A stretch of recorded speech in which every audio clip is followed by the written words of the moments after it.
This is not a test. This is your emergency broadcast system announcing the commencement of the annual time for self-reflection and growth, sanctioned by the folks who encourage healing. Weapons of Class 4 and lower have been authorized for use during self-reflection. All other weapons are restricted. Government officials of ranking 10 have been granted immunity from the trauma they've caused due to them redirecting their focus away from the Black and Indigenous communities, as well as the lower-income communities of color who experience trauma, abuse, and mental health challenges. And shall not be harmed. Commencing at the siren, any and all challenging situations, including thought about, journaled, communicated, and balanced as we continue our journey towards healing and edifying relationships. For 12 continuous hours. Police, fire, and emergency medical services will be available until tomorrow morning at 7 a.m. when the self-reflection concludes. Blessed be our new founding fathers and healthier relationships. You got this, mother, sister, daddy, ma'am, ladies, folks. Y'all are stronger than the goblin in your head.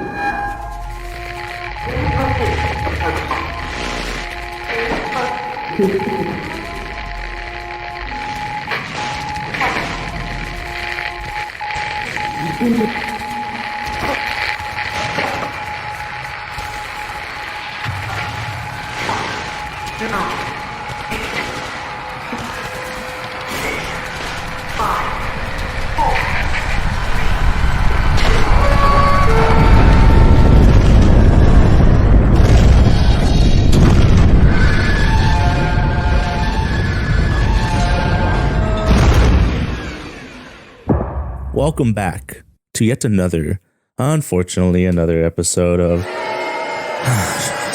shut up, come on, fuck out of here. Anyways, oh yeah, there's a little disclaimer. I always forget to do the disclaimer now, so I'm so excited, to talk for 30 minutes to 82 minutes, 79 minutes if I'm being a little frisky, you know what I'm saying? Yeah, disclaimer. Harmonic Philosophies does contain adult content and humor and silly satire. You know what I'm saying? Some spoilers. I mean, this episode's not going to really have spoilers, but the other episodes have spoilers. I'm going to go ahead and skip this episode. I guess check marks, markers, because I like doing markers for myself. Because I mess up and stuff like that, that happens. But what's life without mistakes? What is life? The meaning of all this. If we don't have a meaning, if we don't have a strategy or structure and how we approach life and relationships, how can we characterize what we're doing and what we're experiencing vicariously through our eye holes and our brain holes and our heart and spirit? What is life? Oh my God. Life's whatever you want to make it, baby. Life is out there, and you and only you can purchase a life for 69 payments of $4.20 a day. And you could host a child. A child. No. So anyways, this episode's going to be a little... Let me just sip some water. A little deeper, I guess. Deep into thought bubbles. The little thoughty bubbles. You know what I'm saying? Hey. It's going to be bonded. Hey, shut up.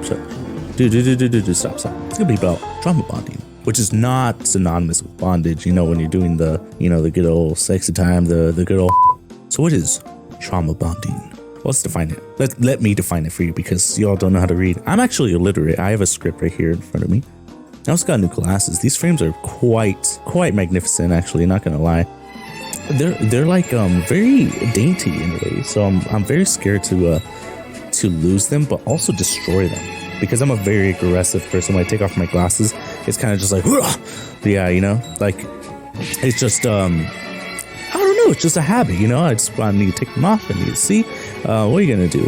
But anyways, I got some new glasses. I could read a little bit better. I could drive at night a little bit better. A little significantly better, actually. I can see everything. I can see through the sins and lies of men and humankinds and all those penis hollers, sperm, sack.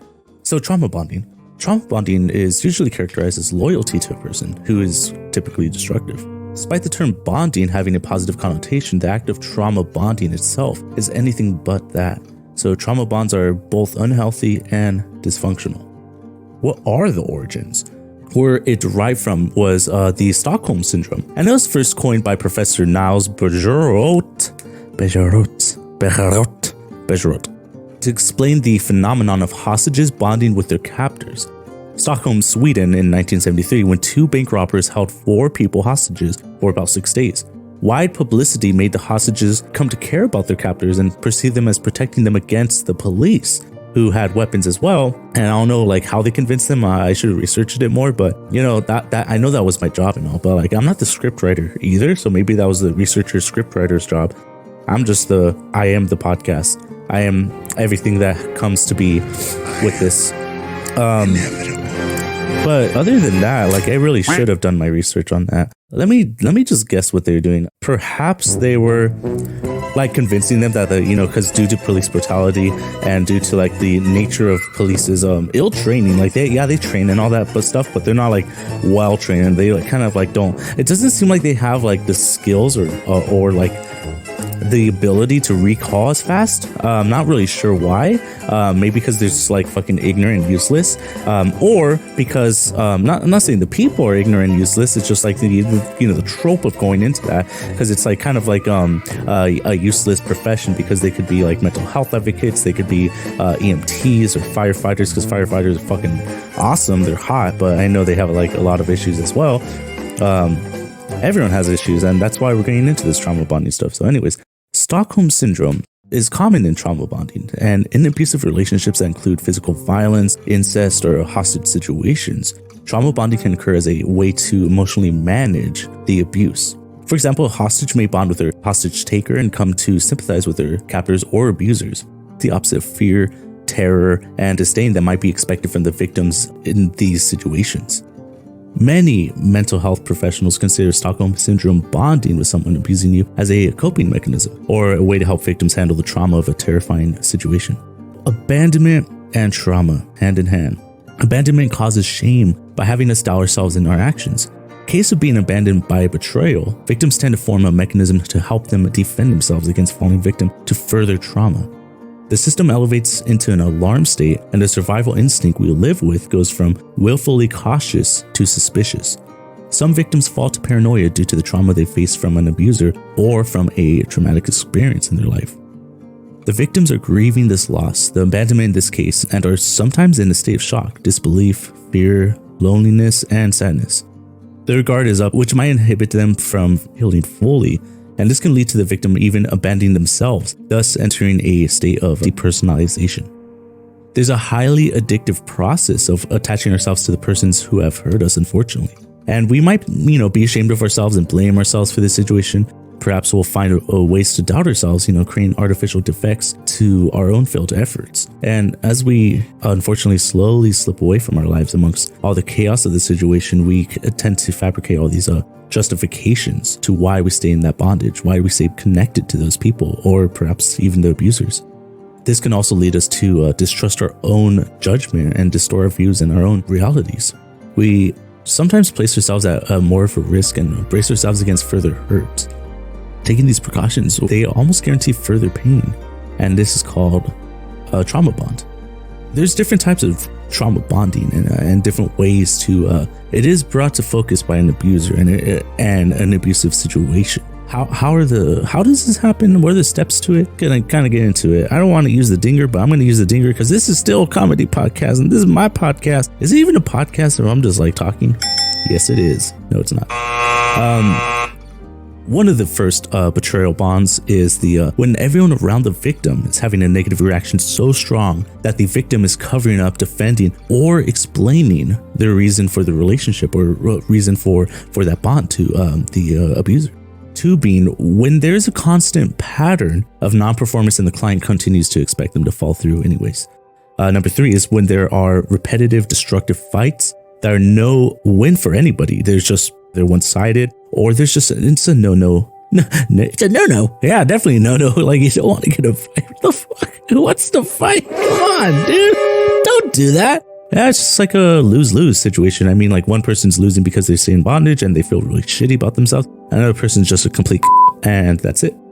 4, I don't know how to count.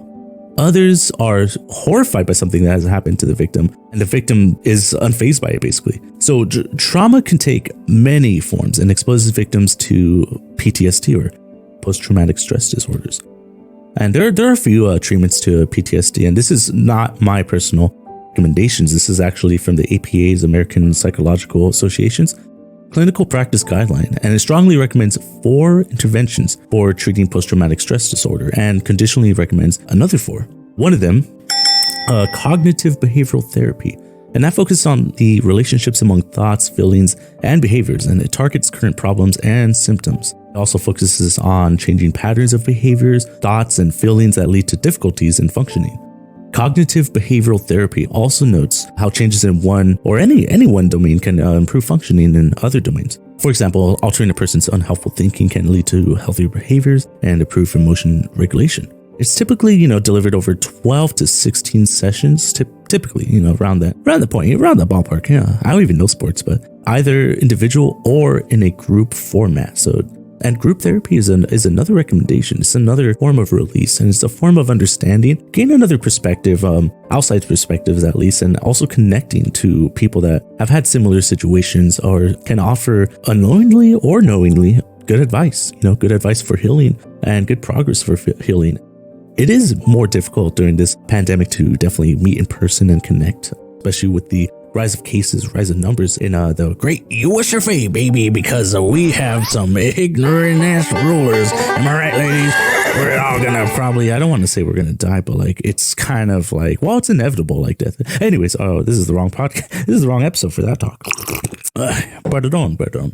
Number 2. Cognitive processing therapy. And that's a specific type of cognitive behavioral therapy that helps patients learn how to modify and challenge unhelpful beliefs related to their trauma. And it's also abbreviated as CPT. So CPT is generally delivered over 12 sessions and helps patients learn how to challenge and modify unhelpful beliefs as well, and also related to trauma. And in doing so, the patient actually creates a new understanding and conceptualization of the traumatic event so that it kind of reduces its ongoing negative effects on their current life and their future towards healing.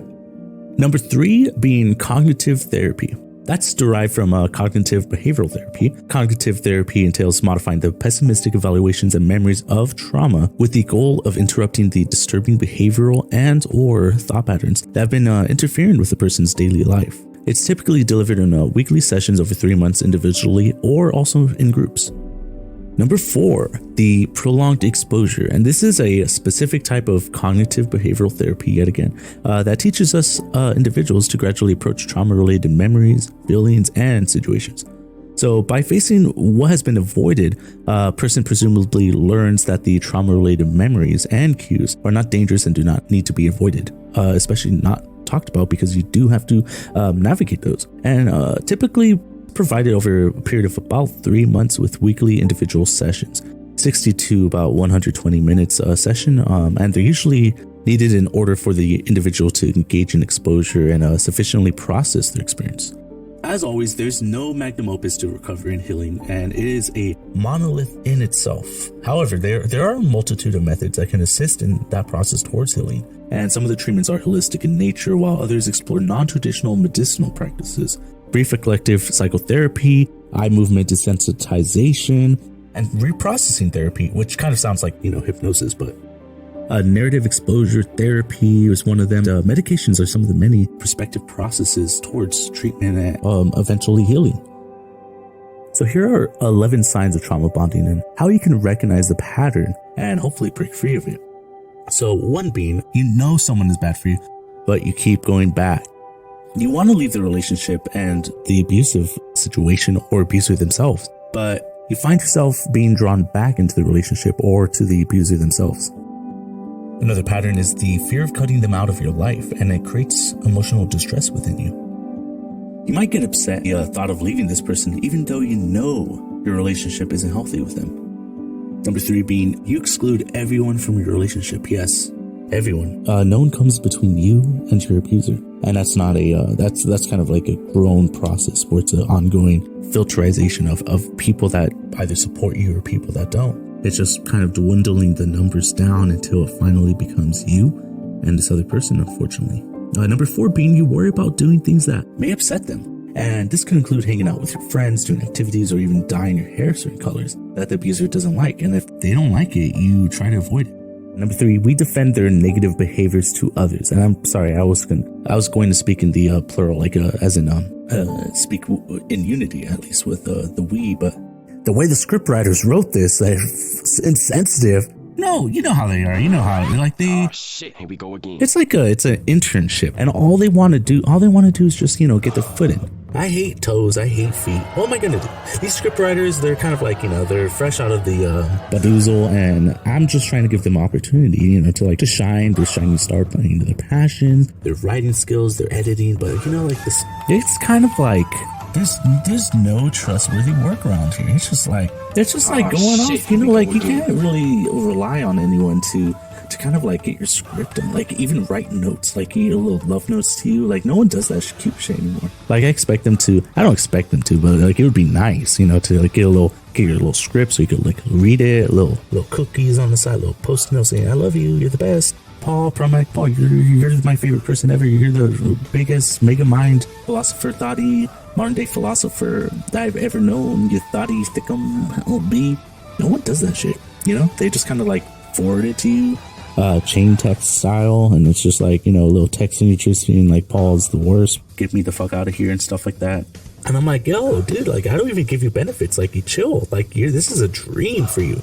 This is a fantasy. Anyways, So we defend their negative behaviors to others. So this can come in traditional form of, it's my fault they got so angry, or this can manifest in other lesser ways, like when your abuser says a terrible comment about you or something really like demeaning, and you defend them as it's their humor, it's like dark humor and shit like that. But instead of what it is, it's actually an abusive verbal attack towards you. Another one being numbers. I think this is the 6th one to identify. It's they're abusive, they're manipulative. It's hard to let them go. We hate the behaviors they exhibit, but we feel, unable to walk away from them despite wondering if we'd be happier somewhere else. 7 being we consider their happiness to be our happiness. We base all of our actions on their happiness, wanting to please them, wanting to be happy in everything we do. However, they don't seem to concern themselves with our happiness. Of course, their actions suggest that we don't matter. Our happiness is sidelined for their ambitions, for their passions, for their normality, even their mental health. And there's a lot of excuses with that, because if they do care about their mental health and we care about them, we would find solutions for them, or they would find solutions and reach out instead of trying to blame and say like, oh, you're responsible for this. You're responsible for my well-being, which is different from that caretaker aspect out of love. It's completely different from wanting to take care of them and being expected to take care of them as like a full-time, like a nurse, like not even maternally, but it's just like a position. And that gets exhausting because we didn't sign up for that. You know what I'm saying? Yeah, you know what I'm saying? We didn't sign up for this trauma. Damn, son. That's nothing to laugh about. Huh? Alright, shut up. So another one being that we've lost our sense of worth in the relationship and in the whole process of it, basically. And this could lead us to not having any value towards ourselves, whether to ourselves or our relationships with them or the others.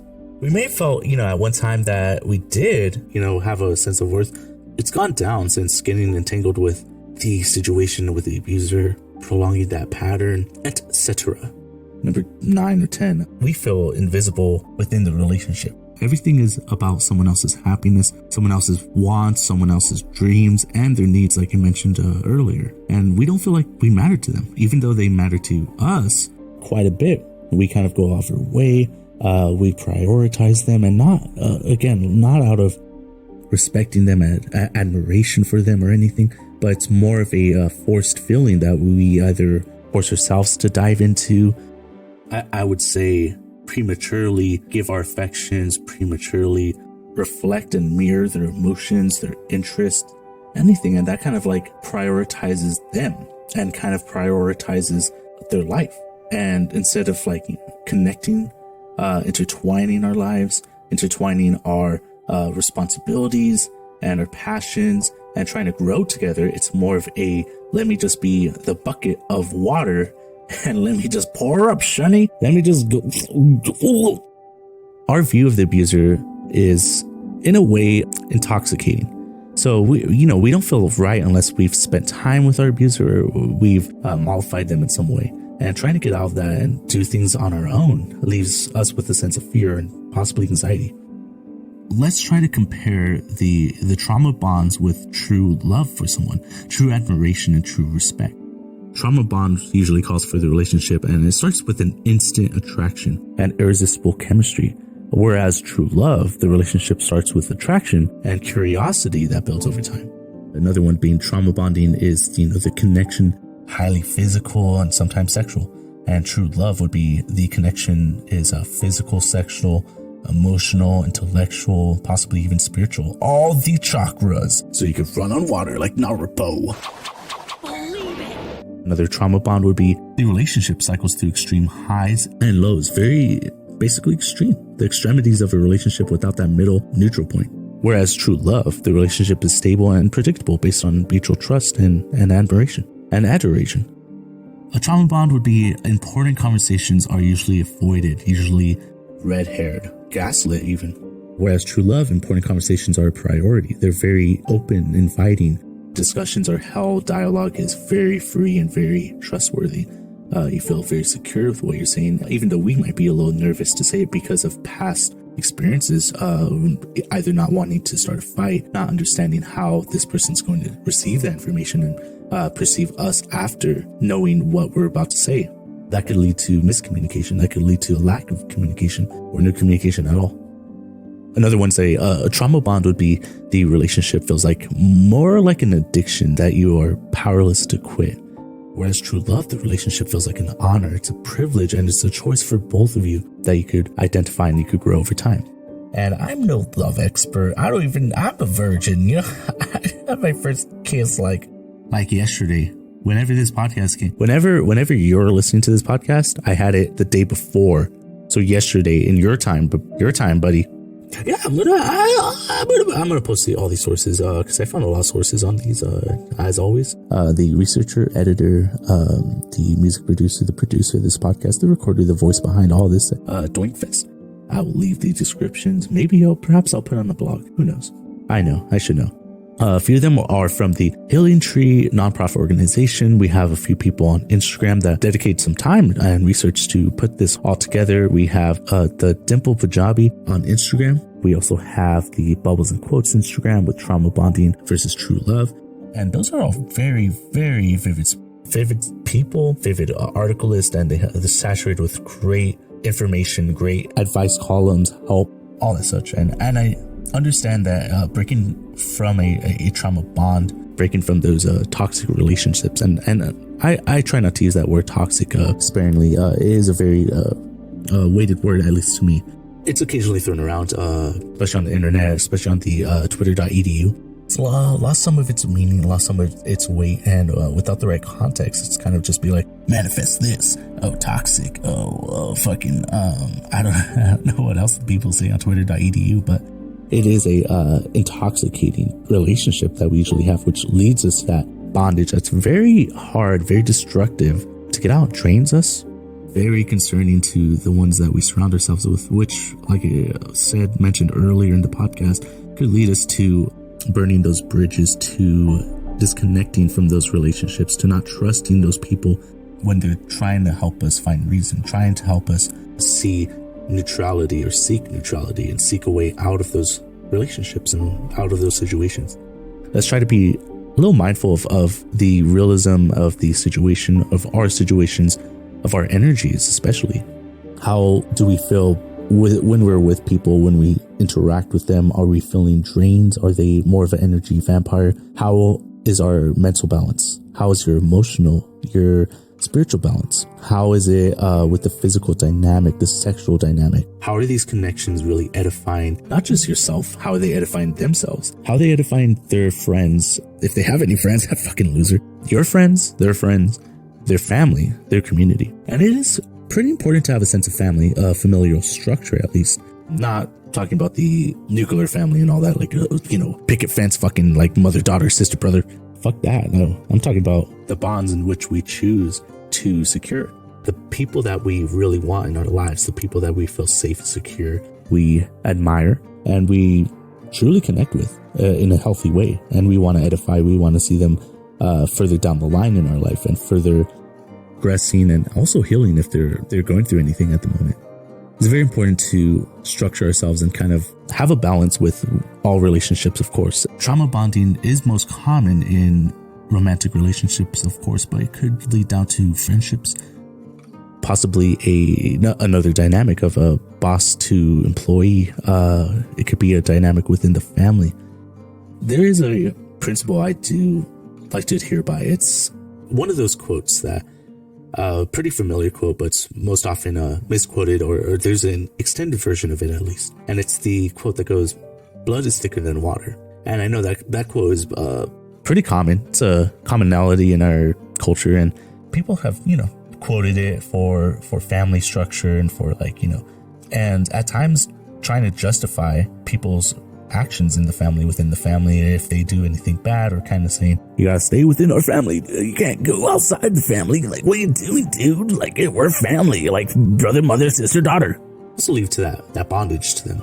So what I try to live by, how I try to extend that specific saying, that specific quote, is the blood of the covenant is thicker than water of the wound. And when kind of think about that, it's like the blood of the covenant being the people and the bonds that you choose to surround yourself with, that are edifying for yourself, for themselves, and the community and the people that you're influencing and inspiring. And water of the womb, of course, that being more of a not so metaphysical analysis of the quote, but it's more of a literal water of the womb, as in born into the family. And that's saying born into the family, you have to respect your elders, you have to respect your family because you're born into it. No one asked to be popped out. No one asked for that. So it is out of the family's respect that they be caring. They definitely guide us into a better relationship with ourselves, better perspectives, principles to live by, a positive reinforcement, support. Yet not every family structure is like that. Not every person is as mindful of that. Not every family is safe. Not every family is happy together. It honestly is something to consider, something to think about if we want to either heal with that family, if we want to look for ways to manage how to navigate those traumas that might have occurred, those situations that haven't been talked to, those conversations that haven't yet to be discussed. There are a few ways to kind of navigate those. One of the ways that I found pretty constructive, and it's kind of opening up the conversation, a deeper conversation to connecting to others. My friend Thavy showed me this. It's by the Skin Deep. It's a card game for connecting. So I'm going to go ahead and pull it up really quick. There's a few different decks with different themes, different ways to connect. There's definitely a different dynamic with each card. There's different categories you could do. There's cards for couples. There's cards for relationships, dating, getting into new friendship, self-reflecting cards, and cards even for strangers, which is a good segue if you going on a first date or something. And there's definitely great products they have. The Skin Deep has a few decks. They have podcasts, they have decks, but what it is they're thought-provoking prompts, and in each of these decks, they inspire conversation, create connection with the relationships around us, and they catalyze deeper thoughts, basically. The community of Skin Deep themselves, they've organized these cards that kind of broke them down, and they want to help us connect to those that we care about, or want to care about, or want to grow a relationship with. And it definitely does help segue into those conversations, whether you're in a rocky situation. I wouldn't want to say hopefully not unstable or abusive for that matter, but if you want to heal the situation, and if you have hope for something benefiting and coming out of this, growing out of this, I definitely recommend looking into the Skin Deep decks. They have the and cards. It's basically a little bracket. It says the and bracket and bracket. And really cool, really interesting. One of them, there's a quarantine digital deck, and it's what will you carry with you from this time? There's a self deck. It's what's the best gift I gave myself? There's one on racism. There's one, it's how does your upbringing shape your perspective on the Black Lives Matter movement? so many decks that can help you, help us as a community, and really open those conversations. Because what is this podcast without opening a conversation, without building a community? What is this subject matter without inspiring thought, or without being provocative in some way about not just the humor aspect of it, not just the other side of the coin, but what am I trying to do? What is the emphasis I'm trying to land on? It's all about admiring yourself, not in a selfish way, but admiring where you've come, where you want to go, your ambitions, trying to remember and trying to stay in line with them, trying to structure your life and your relationships, how to edify yourself, how to grow within yourself, and how to recognize the place you're in, recognize the relationships around you, what relationships you thought you'd be in, thought you'd bring, how you treat yourself, how you talk to yourself, and how you talk to others. Because I know we have a different relationship with ourselves than others, than strangers, than family, than friends. How do we define those relationships? How do we define our spiritual relationships or our spiritual understanding? How do we perceive communication? How do we reflect communications? How do we mirror emotions? Are we mirroring them out of fear? Are we mirroring them out of uncomfortability, either insecurities, or are we mirroring them because we truly do want to reflect and prosper with this person? Do we really have a curiosity towards this person? Are we interested and curious about the mystery of them, the enigmatic atmosphere that they bring, or are we kind of wondering why they're so secret, why they're so private? Because secrecy is different from the curiosity that is brought to try to understand people. So always try to remember that. Try to remember why these conversations are either withheld, why these conversations aren't being had with a partner, with a family member, with a friend, and where do they align with them? Where do they weight the relationship? So all things to consider. There has been I've been talking for so long, like I forgot to drink my water. But yeah, check out these things, check out these sources. I'm not sponsored. Like, of course, nothing's sponsored. But you could throw coins at me. We have a Twitter. It's ProbPhilPod. That's PROBPHILPOD. You could follow us there. Don't follow my personal stuff. That's fucking weird. Don't do that. If you do want to follow me, follow the podcast first. Let me see. Reveal your allegiance. Reveal your allegiance to me, your undying love, your passion for podcasting. Hop on the podcast if you're really cool. We could talk about anything. We could talk about sex, drugs, and rock and roll. We could talk about space. We could talk about dreams, astral projecting, sleep paralysis.